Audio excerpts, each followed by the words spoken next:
701, kauna-unahang grupo ng mga estudyante ng Philippine Airlines Learning Center ngayong 2007. Yung training nila, more or less 3 months. They would have to get 90% passing grade for every exam that they go through.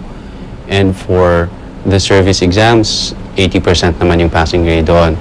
Magandang hapon po sa inyong lahat. Mula sa ngalan tamang ng Philippine pananalita, Airlines.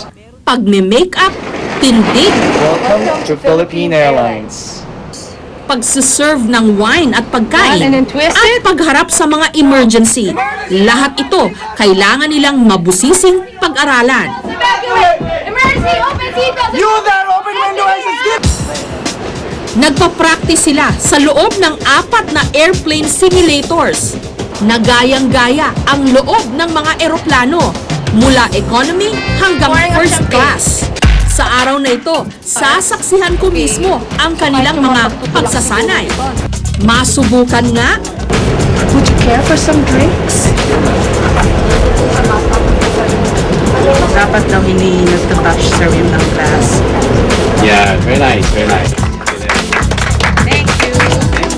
ang safety instructions demo na malimit, dinidedma ng mga pasaherong katulad ko. Aba, hindi pala basta-basta. Cabin. Please take a moment to locate the exits nearest you. Maganda lang yung mga pag ganun-ganun, pero sa totoo lang, mahirap. Evacuate aircraft! Evacuate aircraft! At ang panghuli at pinaka-importante sa lahat, ang emergency drill. Dito, ramdam na ramdam ang tensyon.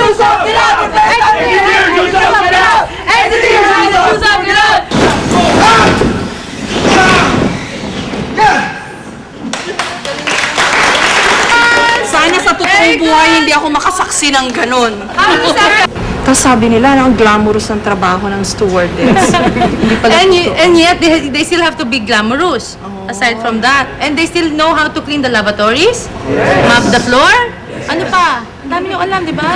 Aside from being pag may glamorous. sumuka, no? Di ba? Oh, they know how to do that. Yes. So ano yun, parang kailangan pala social ka tsaka jologs din. Correct. They said that this is a glamorous job, but when we were having a training na, it was difficult and intense, but overall it was fun. Kailangan namin magsikap. Kasi pag yung porsyento pati nung yung passing is 90 talaga, 90%. Pag bumaba ka doon, kasi babay ka na. Emergency, open seatbelt, evacuate! Mahirap kung mahirap, pero sulit na sulit naman daw ang sweldo at mga benepisyo.